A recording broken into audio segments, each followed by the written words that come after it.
Hi there, it's Mike Haas, Minokan Ridge Nursery and Vineyard, and today I'm going to be potting up some gardenia cuttings that I did last summer, actually this past summer. This is October 21st, and these cuttings were done probably the end of July, first part of August, so about 8 to 10 weeks ago, maybe 12 weeks ago at the most. But I'm going to pot them up. Okay folks, so these are some gardenia cuttings that I took.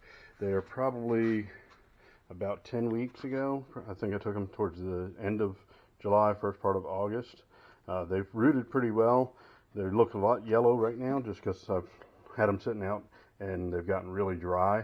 I'm hoping that they should be able to be salvaged once I get them potted up and get them watered and get them back into condition. But we'll see what happens with them. But I'll show you how the roots are on them and how well they've grown in the just a couple months that I've had them since I've stuck them. I showed a little bit of what they look like. I know they're kind of yellow right now because they've been dried out a little bit, but I think that they're still alive. I put them in pots and give them some water, let them have a little bit more room to grow, and they'll do all right.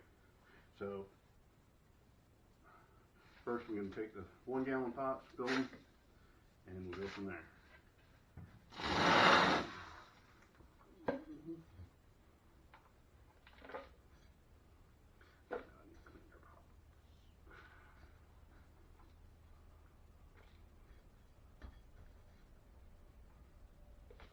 Now, the potting soil I'm using is not necessarily the greatest. It's just a generic potting soil. I can get it one of the big box stores, and it's come pretty compacted. So I got to loosen it up a little bit as I fill the pots.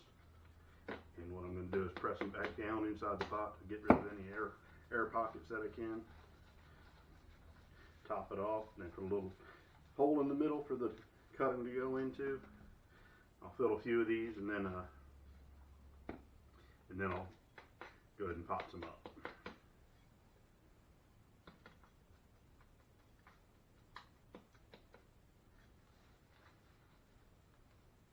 Now I'll just take a big thumb and put a big old hole in the middle. That'll be big enough for the roots to go in, and then they can grow out from there. And again, I'm reusing a lot of these pots from plantings that I've done before, so they still have a little bit of dirt on the outside especially. Everything's pretty much clean on the inside. I know a lot of times they say, you got to make sure your pots are extremely clean. I've not really had any issues.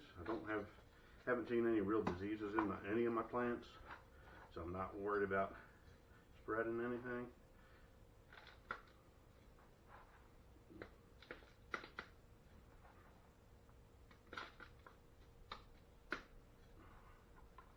But it's just a little way to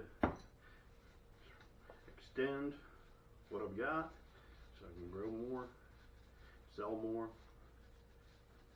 I plan on being able to sell more stuff this spring.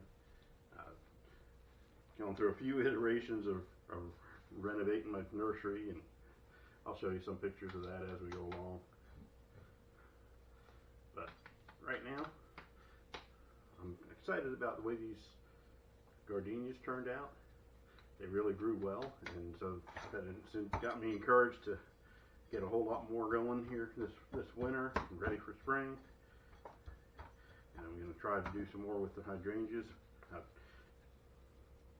I'll be honest, I've had a lot of stuff I've tried planting that's not gone well, just because of neglect, or life gets in the way kind of thing, you know.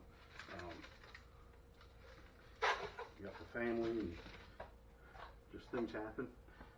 Things take priorities.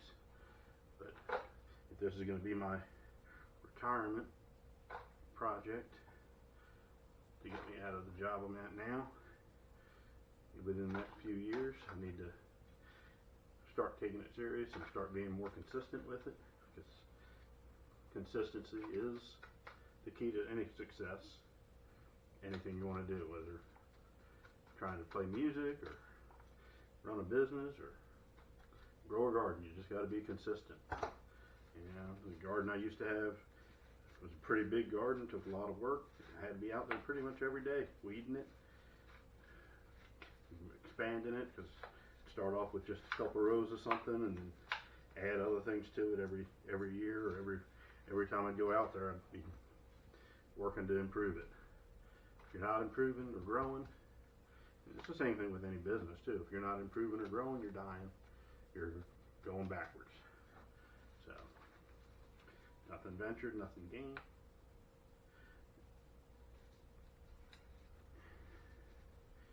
So, let's see, that's 3.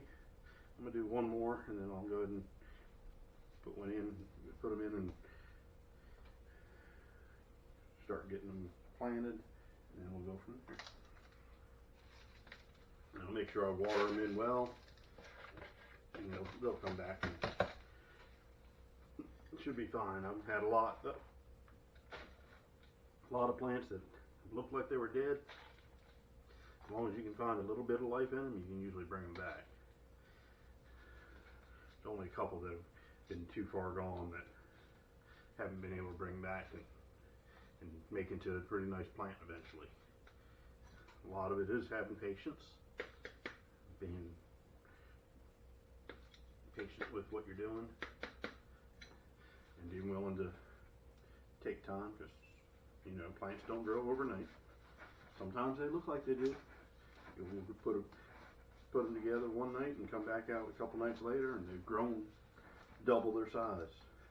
A lot of it is just because what they're growing in right now is restricting them. As soon as you put them in something, you know, taking them out of the little tray and put them into a pot, give them a little bit of room to grow, they're going to take advantage of it. And most of the time, plants are going to try to grow as quickly as they can, just because they don't know. You know, they don't know how long they're going to have water, or how long they're going to have sun without shade, or anything like that. So they just try to take advantage of what they got. All right, I'm going to switch modes here for a minute and pull out a couple of these cuttings, so then we can get them potted up. So I'm going to start on this end here with the ones that I've already had. There's some already loosened up. You'll see they got a pretty good root system. Some of them only have a little bit of root like that, but that's plenty. That's enough to get it started, and it'll go from there. So I'm just taking it, putting the root in.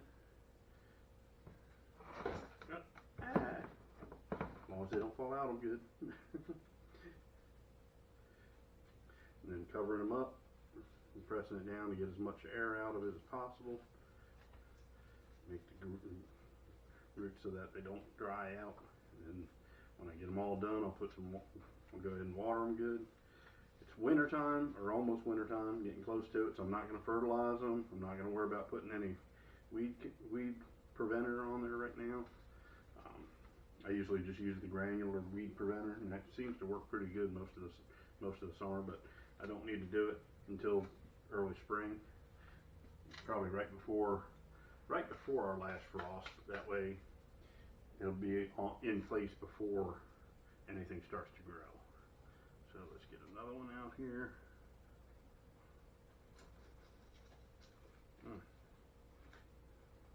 Sometimes they get tangled up a little bit, but they'll straighten themselves out as you loosen them up enough.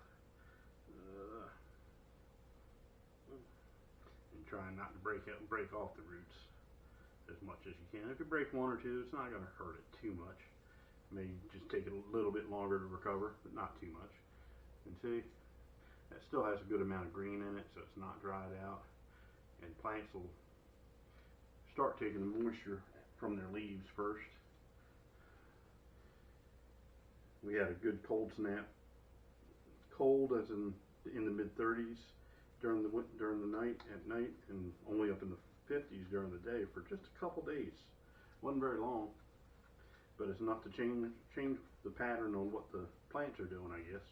They kind of, you know, they can sense that, oh, it's getting ready to be winter. We need to start pooling our resources, make sure we got enough stuff to keep us through. But then in this area, our weather's been kind of crazy the last few years. So, we got down there in the 50s and 30s at night, and then today it was up probably 80 degrees. Tomorrow's going to be closer to 85. So the plants really don't know what to do. So they're just doing the best they can. See, just kind of putting it in there, making it nice and firm, and then moving on to the next one. Again, nice long root. Only got a couple of them, but it's a nice long root. It's going to be plenty to keep that going. And then I'm putting it in the hole that I made for it is not super deep, so it's got some room to move, and I kind of spiral it myself. It'll kind of move on and spiral itself once it gets to the edge of the pot anyway. This one may be a little more damaged. I don't know that it'll come back, but we'll see. Because the leaves are a bit dried out on the top, but that could be just because where it got so hot they kind of scorched.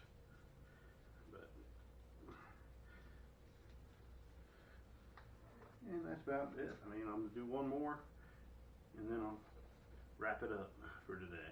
I'll get the rest done outside of here. You guys don't need to be watching it. If you probably think it's kind of boring if I do 1, 2, 3, just keep on going. But there's another one. Again, kind of lost all its chlorophyll, most of it. Still got some green on there though. So we'll see. If I messed up, I messed up. Then guess what? I still got the mother plant. I can try again. So, and a lot of it is just trial and error, figuring out what works, what doesn't. What works for you might not work for me, because I might be in a completely different area, or I might be just slightly different. But it makes a difference. Just like, I have a hard time anything in my yard dying. Hardly ever dies.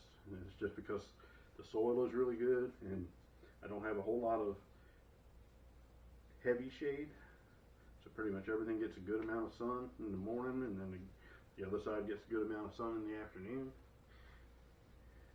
and the temperatures are usually pretty good. Afternoon on the west side of the house, it usually gets pretty hot, so I gotta watch what I put over there that it doesn't scorch too much. But other than that, we're pretty good. And that's pretty much it, and I'll have all of these done probably at the end of the night. So that'll give me 30 to 40 more plants that I can eventually sell, and also take more cutting from next year. So, alright, that's it for me today. From Mike Haas, Minokan Ridge Nursery and Vineyard, signing off. See you next time.